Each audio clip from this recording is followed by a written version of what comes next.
एक छोटे शांत शहर में एक पुराना महल था जिसे भूल भुलैया के नाम से जाना जाता था।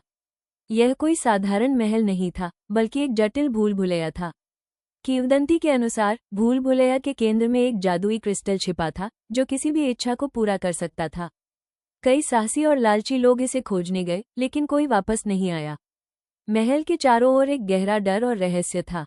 कहानी की नायिका मीरा एक युवा और प्रतिभाशाली वास्तुकला की छात्रा थी। उसे भूल भुलैया के नक्शे और डिजाइन में बहुत रुचि थी। वो जानती थी कि नक्शा बहुत जटिल था और हर बार जब वो उसे देखती थी तो वो बदल जाता था। मीरा को लगा कि यह कोई जादू नहीं बल्कि एक जटिल पहेली थी। शहर में एक शक्तिशाली और अमीर आदमी था जिसका नाम विक्रम था। वह जादुई क्रिस्टल को पाने के लिए बेताब था। उसने मीरा को काम पर रखा और उसे महल में जाकर नक्शा बनाने के लिए कहा।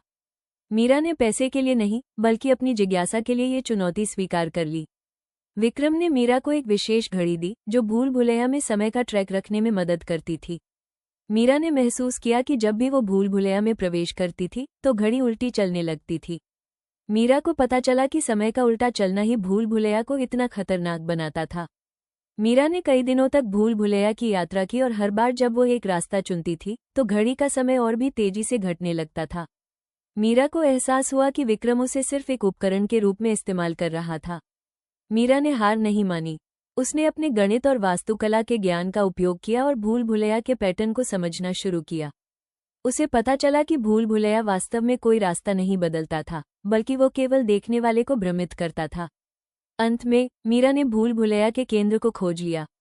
वहां उसे क्रिस्टल नहीं बल्कि एक पुरानी डायरी मिली जिसमें महल के आखिरी राजा ने लिखा था कि वो लोगों के लालच से थक गए थे और उन्होंने लोगों को ये सिखाने के लिए ये भूल भुलैया बनाया था कि असली खजाना बाहरी दुनिया में नहीं बल्कि अपने अंदर के ज्ञान और साहस में होता है।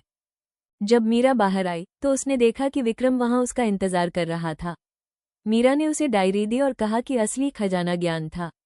विक्रम ने क्रोध में डायरी फेंक दी और कहा कि वो उसे बर्बाद कर देगा। मीरा ने उसकी धमकी को नजरअंदाज किया और अपनी नई खोज के साथ शहर वापस लौट आई। मीरा ने डायरी में दिए गए ज्ञान का उपयोग करके एक नया शहर बसाया जो अपनी वास्तुकला और शांति के लिए जाना जाता था। उसकी कहानी ने लोगों को सिखाया कि लालच की बजाय ज्ञान और साहस ही जीवन का सबसे बड़ा खजाना होता है।